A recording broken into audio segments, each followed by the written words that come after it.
Assalamualaikum warahmatullahi wabarakatuh. Oke teman-teman, di video kali ini saya akan berbagi pengalaman atau berbagi ilmu, sharing lah untuk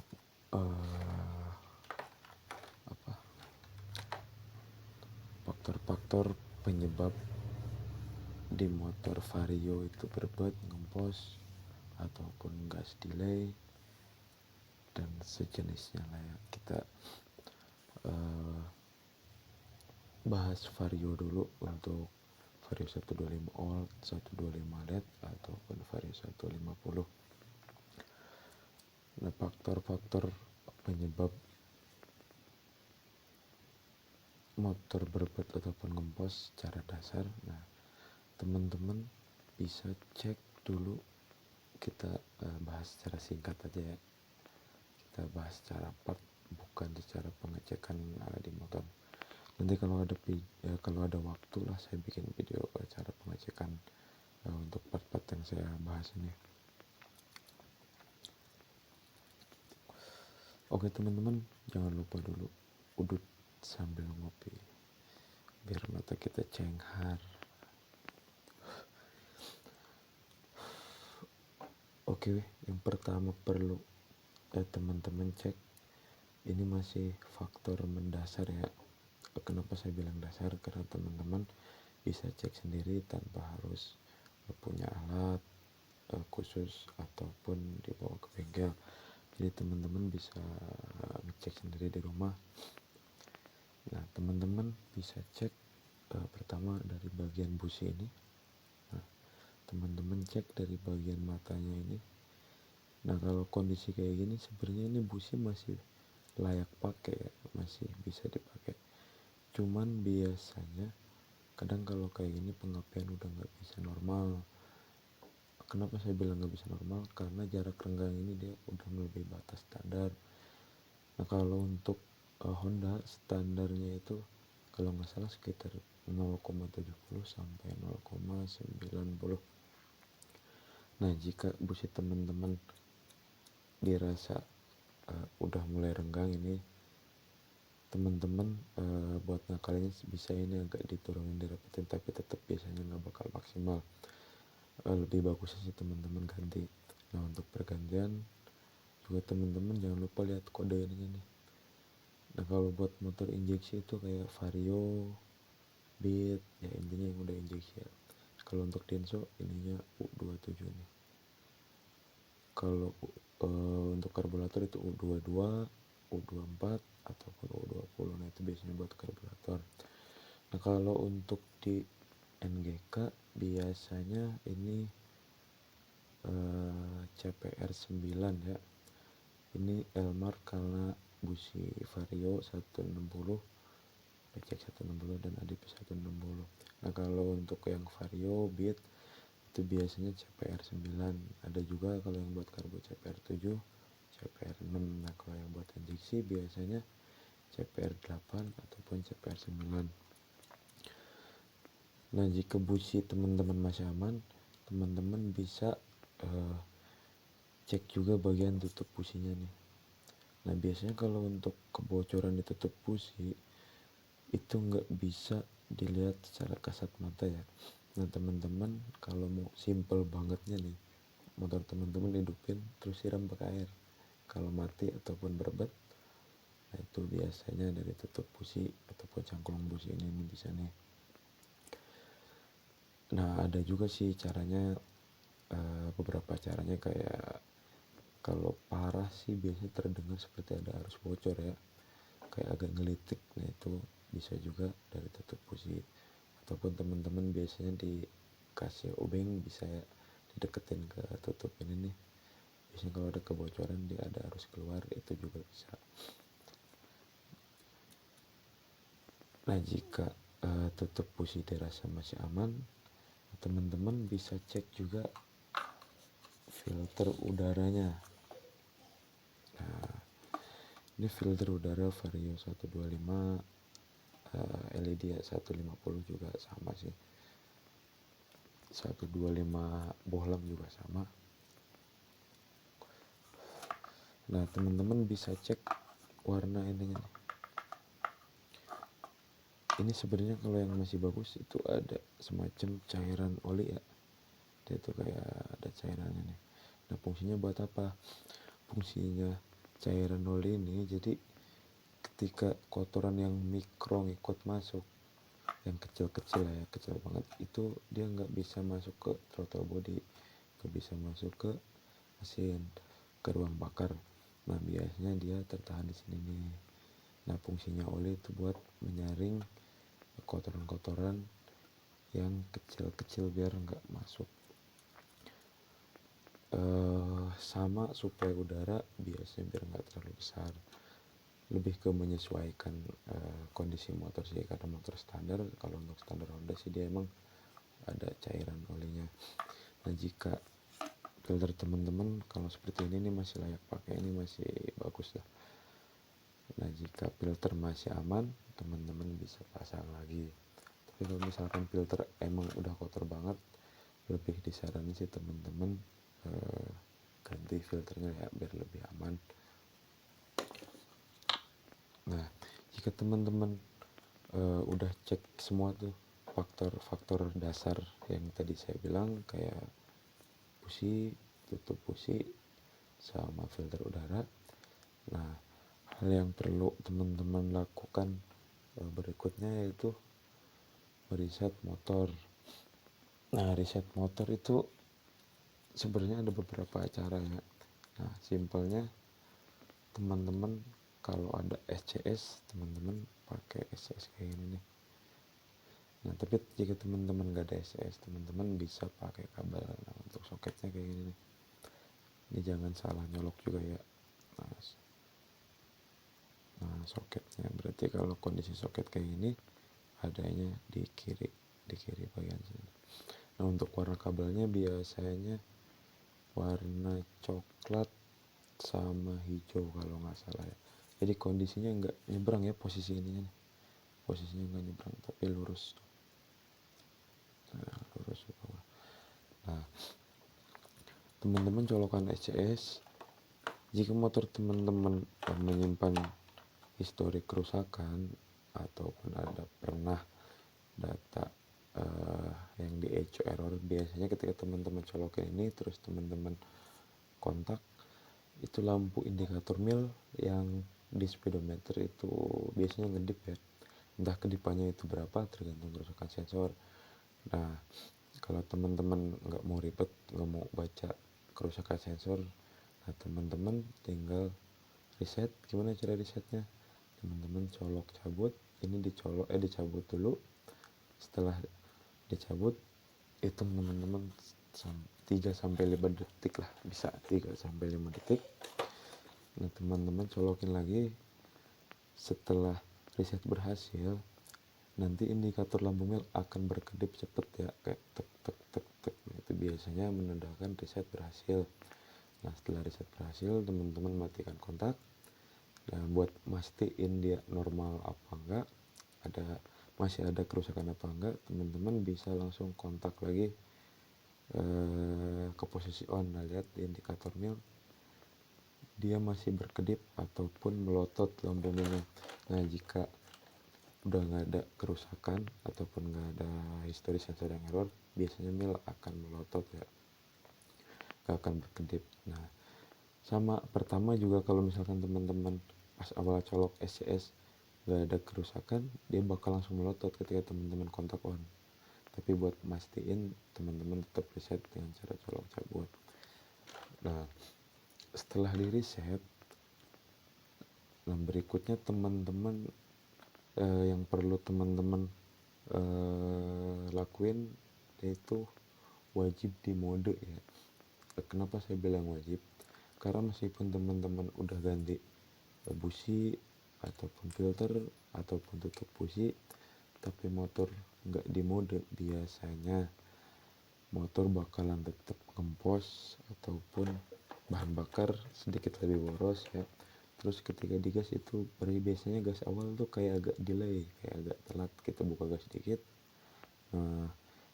selang beberapa detik motor baru jalan ataupun motor baru kayak ada hentakan gitu. Nah itu biasanya bisa juga dari mode.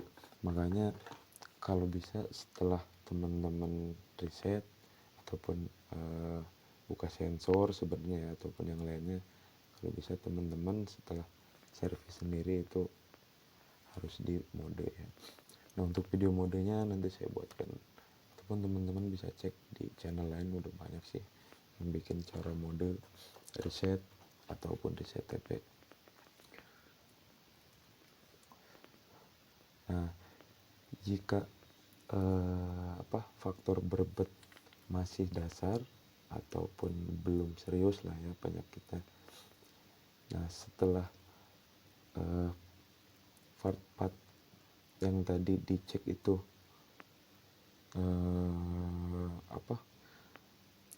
ada yang diganti ya, kalau misalnya kayak busi udah jelek diganti, filter diganti ataupun dibersihin, setelah di mode itu normal, berarti kerusakan motor itu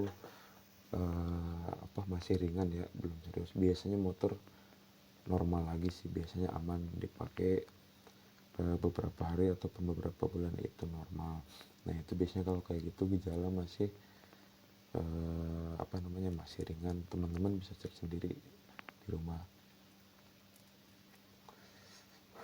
Nah jika motor teman-teman setelah pengecekan part-part tadi masih ada gejala yang sama, ataupun misalkan berbetnya udah lumayan hilang nih tapi ngemposnya masih ada, nah berikutnya yang teman-teman harus cek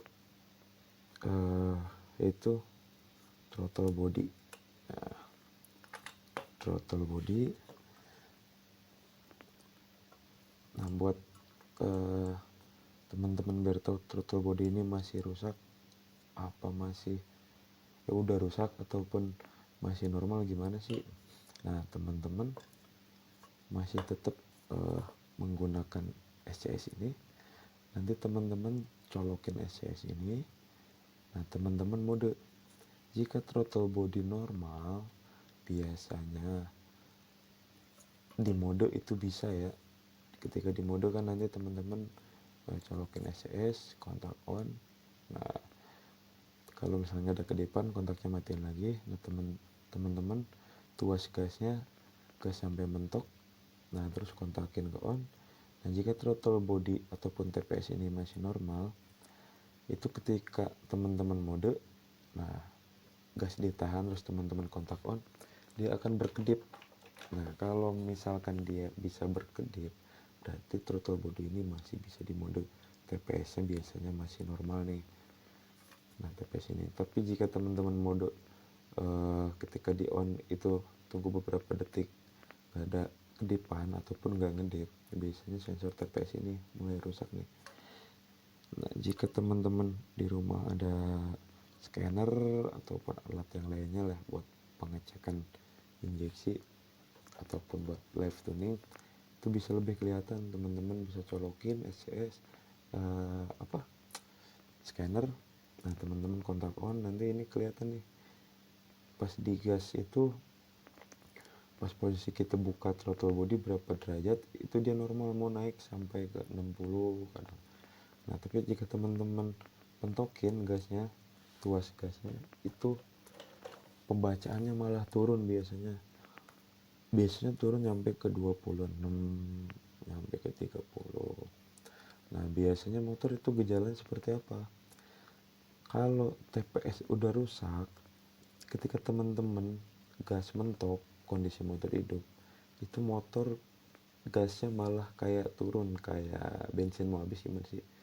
Kalau misalnya kayak lagi teriak kayak gitu, terus teman-teman pentokin, dia malah kayak turun gitu, kayak ini ditutup nih, kalau di karbu tuh kayak ininya ditutup tuh, jadi posisi gasnya malah turun. Tapi kalau teman-teman gak pentokin, buka dikit misalkan nih gak nyampe mentok banget, nah itu motor mau teriak lagi. Nah biasanya kalau kayak gitu itu dari TPS ini nih, TPS throttle position ya.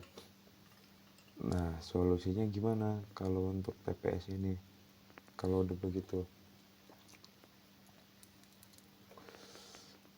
Nah kalau untuk TPS ini dia nggak bakal bisa dibenerin ya, paling kalau teman-teman mau coba ngakalin, nah dia kayak gini nih dalamnya tuh, si pernya, si plat ini tuh teman-teman bisa rapetin. Biasanya kalau emang masih bisa ya, biasanya di mode bisa, tapi nggak ada jaminan, tetap nggak ada jaminan. Nah tapi kalau misalkan udah nggak bisa, setelah yang dirapetin atau dibersihin, berarti teman-teman harus ganti TPS ini. Soalnya dia dalamnya cuma plat kayak gini, terus kayak semacam magnet di dalamnya, kayak ada magnetnya kayak gitu. Nah cuman kalau untuk yang ori nggak ada yang jual TPS nya aja ya, setahu saya dia itu satu set kayak ini nih. Terus saya nggak nyaranin juga untuk ganti TPS kayak gini yang biasa ya, kayak beli yang biasa lah, intinya yang biasa. Soalnya beberapa kali saya coba pasang itu ada yang normal, tapi normalnya nggak lama begitu lagi penyakitnya. Ada juga yang jarak 2 minggu begitu lagi, beberapa hari begitu lagi. Ada juga yang pas dipasang dia nggak normal. Itu nggak normalnya gimana?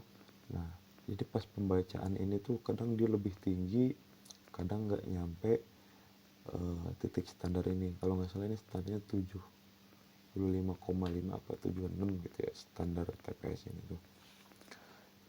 Nah berarti kalau ini nggak ada yang ori, berarti teman-teman harus ganti satu set kayak ini nih, throttle body. Tapi kalau misalnya kayak teman-teman lah ya udah, yang penting cuma hidup bisa jalan ya, teman-teman bisa ganti ini aja. Lebih ke menyesuaikan budget teman-teman sih. Jika teman-teman ada budgetnya sih, saya nyaranin ganti segelondong ini aja nih. Harganya sih emang lumayan, tapi untuk ketahanannya sih lebih terpercaya lah ya, kualitasnya udah terjamin.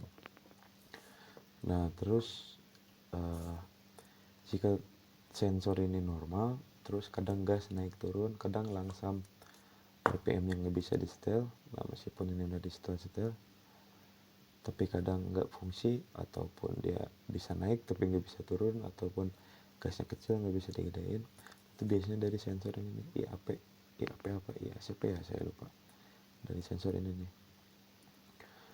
Nah sensor ini biasanya kan buat angin ya, pembacaan angin. Dia dalamnya cuma kayak gini tuh, dalamnya cuma per, kalau teman-teman buka nih, nah cuma per kayak gini nih.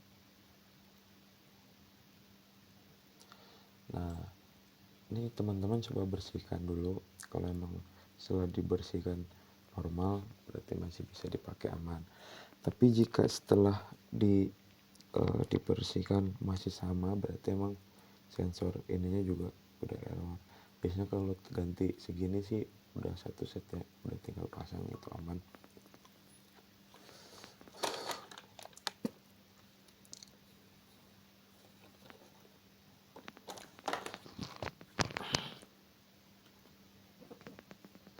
Nah setelah pengecekan throttle body,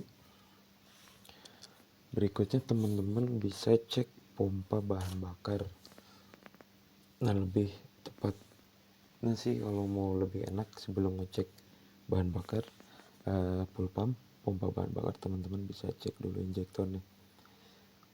Bagaimana sih cara ngecek injektor? Kalau teman-teman di rumah ada multitester, nah teman-teman bisa cek dari sini nih tahanannya. Standarnya itu 11 sampai 13. Kalau misalkan lebih gimana? Biasanya motor juga nggak bakal normal, itu berbet bisa, kempos juga bisa. Nah kalau misalkan kayak kurang nih, di bawah standar, di bawah 11, misalkan 10, motor kadang bisa hidup, ada juga yang enggak, tapi penyakitnya sih biasanya nggak jauh. Berbet juga kadang kempos. Nah itu dari sini dicek dulu nih tahanannya. Nah kalau injektor ini rusak, pompa bahan bakar ketika dikontak kan biasanya bunyi itu dengung. Kalau ini rusak, biasanya dia nggak bakal bunyi dengung, terus pengapian juga nggak bakal ada, hilang. Nah makanya kalau pengapian motor teman-teman hilang nih misalkan, terus pompa nggak dengung, teman-teman bisa cek dulu ini nih, injektor ini. Nah kalau injektor ini aman misalkan nih, tapi motor tetap nggak dengung, teman-teman bisa cek sikring. Nah dari sekring, kalau misalkan sekring normal, nah ini bisa dari ininya juga mati. Setelah ini normal, rumah sekring normal nih, sekring yang dari ini normal injektor. Nah teman-teman berikutnya cek pompa bahan bakar.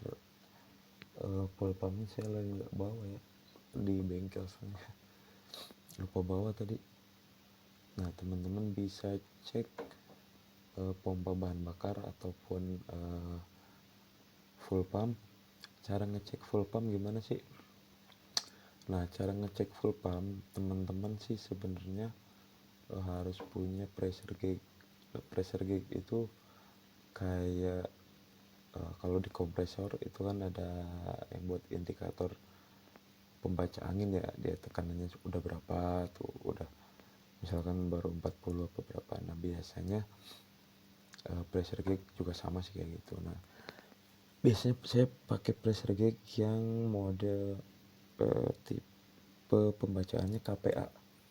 Nah, kalau untuk KPA pompa bensin itu untuk Vario, Beat, Sonic kalau nggak salah sama ya, normalnya itu di 286 kPa minimalnya, sampai batas maksimalnya 316 kPa.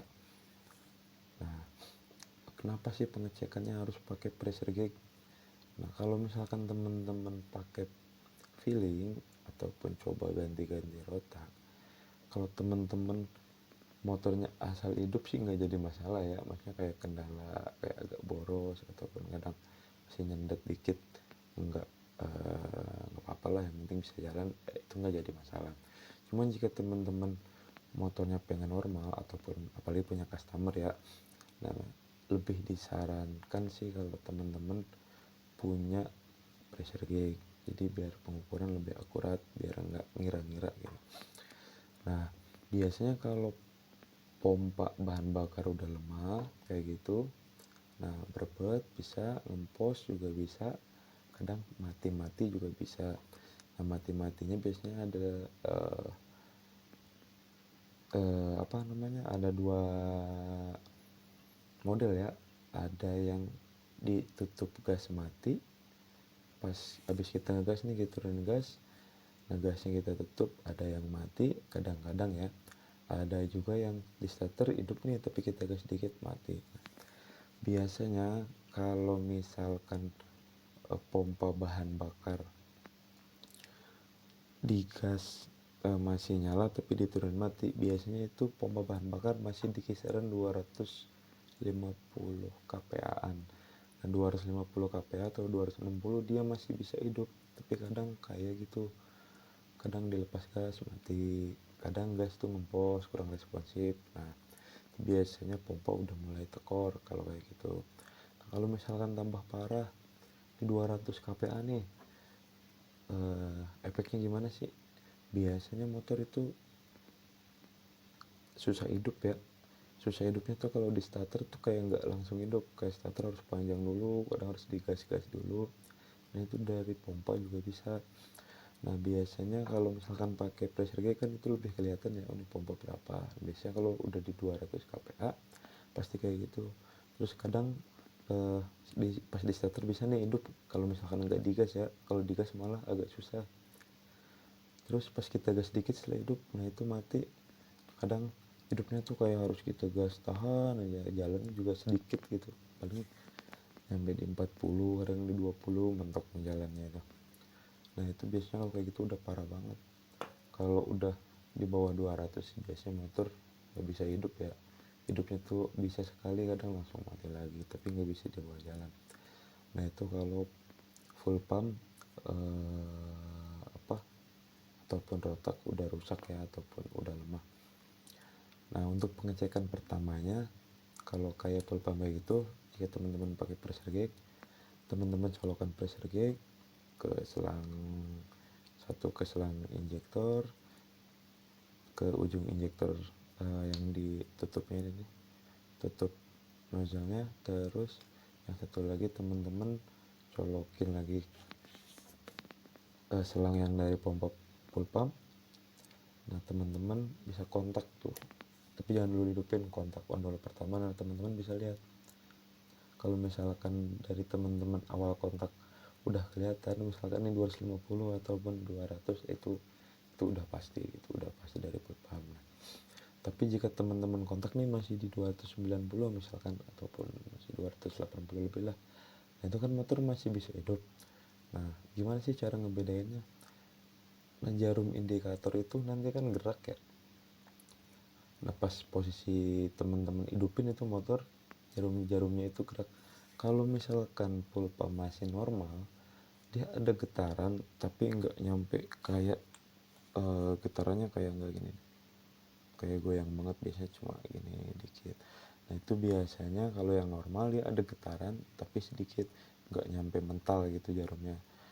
Nah kalau misalnya kayak udah parah, biasanya error tapi belum parah lah ya, hitungannya masih bisa dipakai. Itu biasanya kadang kalau kita gas tahan tuh, gas mental, kadang di bukaan berapa derajat gitu gasnya.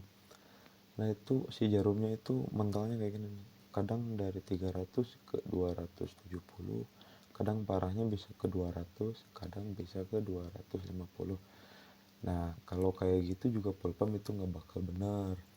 Jadi kalau ngecek pulpam pakai pressure gauge juga jangan asal dicolokin, dihidupin, dilihat oh ini normal nih enggak. Teman-teman tetap harus dihidupin dulu motornya, dihidupin di starter dan digas-gas. Kita tunggu beberapa menit lah sampai dia kayak panas ataupun kayak pompanya udah bener-bener ngalir normal si bensinnya. Nah itu baru kelihatan biasanya.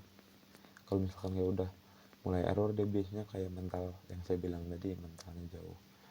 Nah gejalanya kalau tekanan masih 300 tapi kadang kalau digas kayak gitu, itu dilepas gas kadang bisa juga mati. Terus kadang gas agak delay juga bisa. Jadi di gasnya itu kita gas nih udah bukan RPM berapa lah, udah bukan berapa derajat gitu throttle body. Nah dia nggak langsung responsif. Nah dari situ juga bisa, jadi si bahan bakarnya itu turunnya itu nggak stabil, kadang gede kadang kecil tuh. Nah kalau udah rotak kayak gitu, pulpam kayak gitu, itu ada dua cara juga sih sebenarnya, tapi saya lebih nyaranin ke ganti yang original, yang orisinilnya, yang bawaannya beli di dealer lah.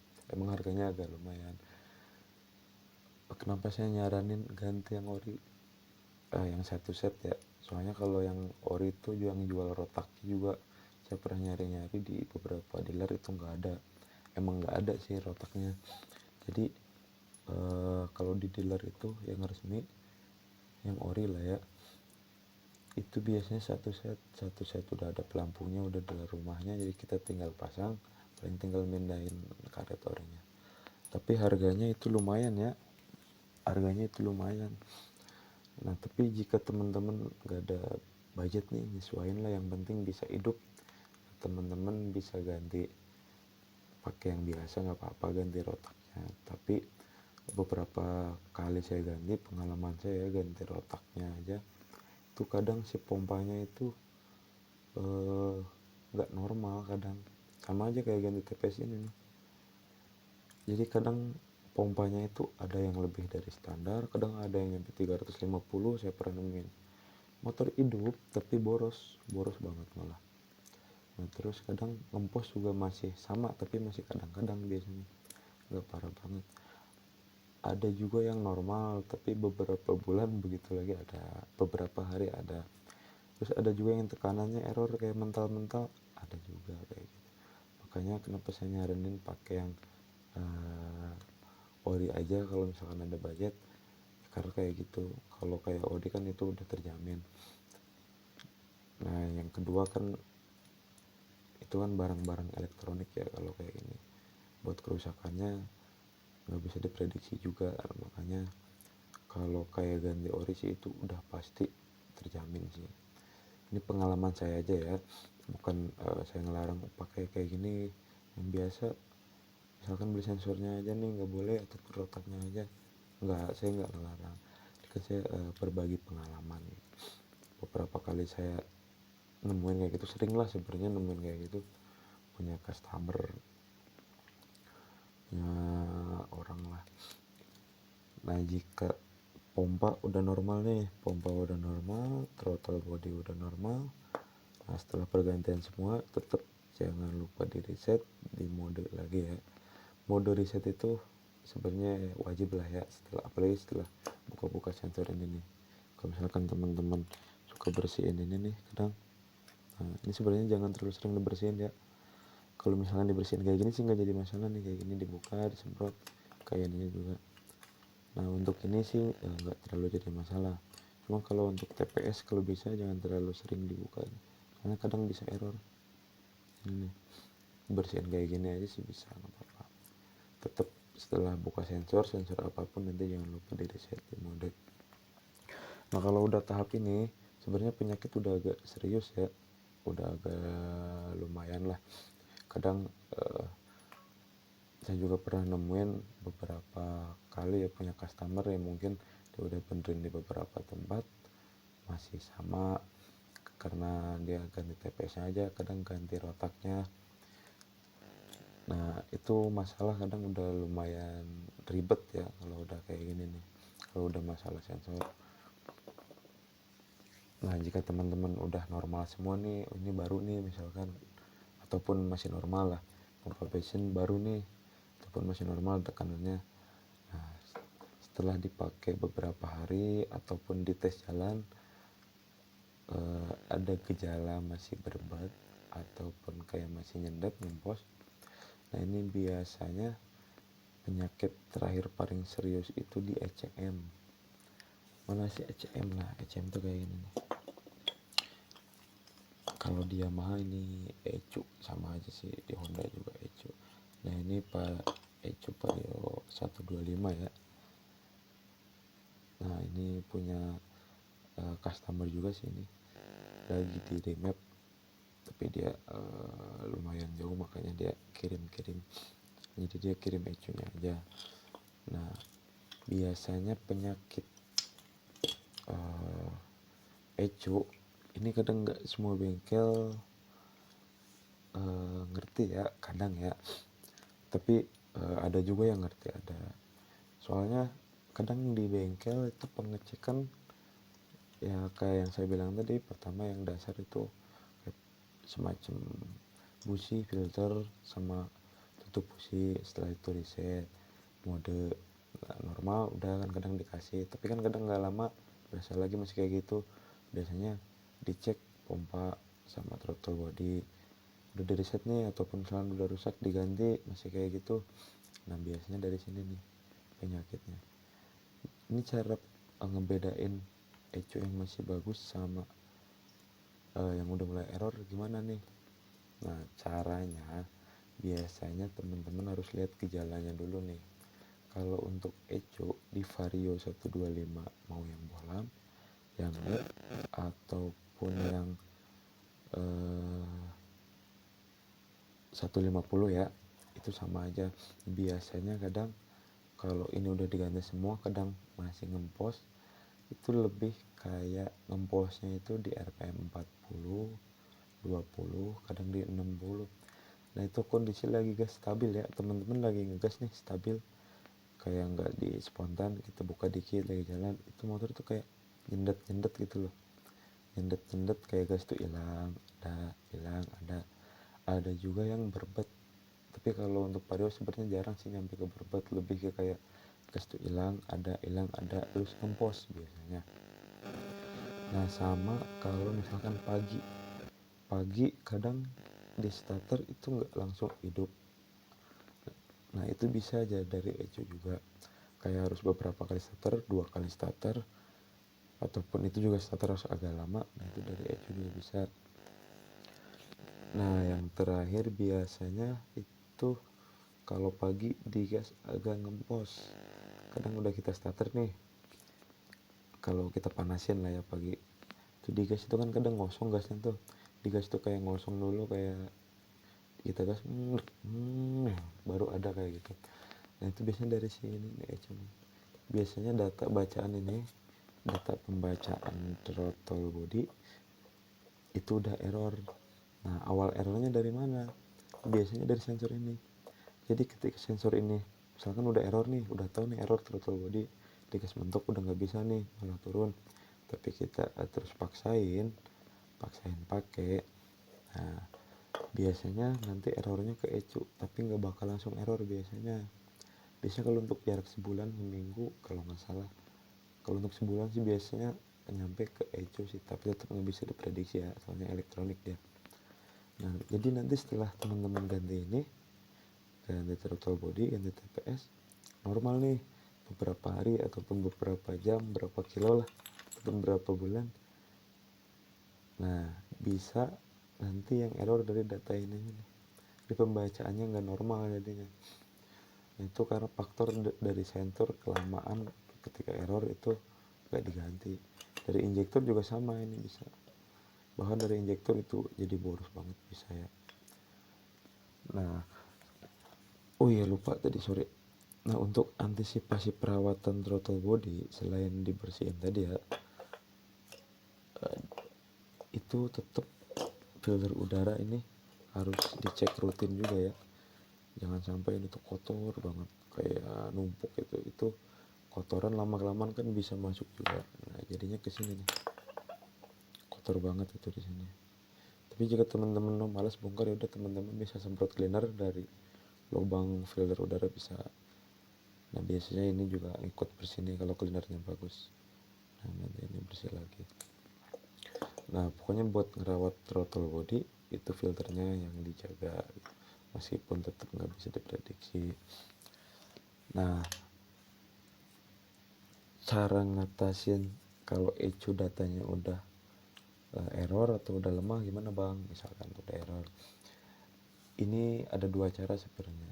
Jika teman-teman ada budget, ada uang lah, ada uang lebih, misalkan teman-teman bisa ganti ECU ini, tapi harganya lumayan. Untuk ECU Vario ini kalau nggak salah 1,5 apa 1,4 itu ya, harganya lumayan banget. Nah kalau misalkan selain nggak diganti apa bang, biasanya sih di remap ya. Saya udah beberapa kali nyoba remap, aman. Jadi di remap itu kan kayak semacam buat apa, kalau di handphone itu kayak di software ya. Kalau handphone error kan kadang datanya harus di software kembaliin ke data baru. Nah ini juga sama. Jadi di remap itu ada yang, kalau di remap itu kan dia bisa ngerubah data dalam ini. Nah jadi teman-teman misalkan mau standar mau semi racing bisa juga sebenarnya di remap, dari remapan bisa. Nah tapi dia bisa juga balikin data standar. Jadi misalkan ECU ini udah error, teman-teman mau di remap bisa, soalnya nanti ini data yang ini dibuang, dihapus, nah diganti data yang baru, data ECU baru di remap. Saya udah beberapa kali nyoba sih di remap ECU yang error kayak gini, standar ya, data standar lagi, alhamdulillah sih aman, normal aja dipakainya gitu, kayak nggak ada keluhan lagi. Tapi dengan catatan sensor yang tadi saya bilang udah normal ya, sensor udah normal, kabel-kabel nggak ada trouble. Nah biasanya terakhir itu penyakit paling serius itu di ECU. Nah soalnya yang nemuin penyakit nyampe ke ECU itu jarang banget ya, jarang ada sih, cuman nggak banyak. Kadang bengkel tuh yang tahu dan yang ngerti gitu, tapi banyak juga yang tahu gitu, misalkan ini dari ECU nya gitu. Cuman kalau kayak kendala yang nyampe gas ngempos ataupun gasnya delay, biasanya yang lebih dicek tuh kayak yang tadi aja tuh, kayak busi, filter, terus pompa sama ini. Kalau misalkan dia udah ganti semua, ini udah dirasa aman dipakai, ya udah aman gitu. Soalnya kebanyakan saya nemuin kayak gitu, kayak udah gantian udah pada baru semua kadang, tapi kadang nggak lama motor begitu lagi. Nah biasanya itu dari ECU ya, dari ECU sini.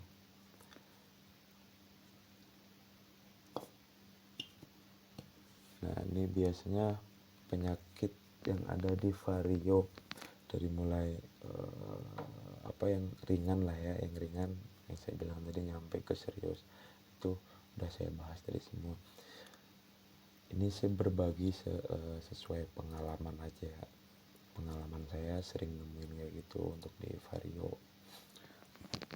Nanti kalau ada waktu saya bikin deh videonya cara pengukuran fresh gig kayak gimana gitu, yang masih normal ataupun nggak normal. Cara pengecekan ini juga nih throttle body nanti yang masih normal pembacaannya, dan nanti kalau ada waktu saya bikin videonya. Oh iya lupa tadi. Nah kalau untuk masalah fresher gig itu alat ada dua ya. Ada yang model Tekiro itu biasanya dia pakai bacaannya apa satuannya? Oh dia pakai PSI. Kalau PSI biasanya di Tekiro itu tekanan pompa normal kalau nggak salah 40 ya, 40 PSI kalau nggak salah. Kalau pakainya KPA atau teman-teman pakai yang digital lebih enak sih. Nah, itu sekitar sampai 60 PSI. Nah itu normal ya, normalnya ya. Oke teman-teman, jika teman-teman yang udah tahu ataupun yang udah biasa megang motor dengan penyakit kayak gini, teman-teman bisa skip aja. Ini saya hanya merefresh ataupun biar ingat lagi, karena kan kadang nggak tiap hari teman-teman megang penyakit kayak gini juga. Nah jika buat teman-teman yang belum tahu ataupun motornya ada kendala kayak gini yang saya sebut tadi, nah teman-teman bisa cek satu-satu part-part yang saya sebutin tadi. Nah semoga bermanfaat. Nanti lain waktu saya bikin video motor sejuta umat dulu lah, kita kayak dari Honda Beat, Vario gitu. Itu di jalanan kan hampir motor sejuta umat ya. Nanti kalau ada waktu kita bahas juga Yamaha gitu. Oke teman-teman, segitu aja video kali ini, semoga bermanfaat. Assalamualaikum warahmatullahi wabarakatuh.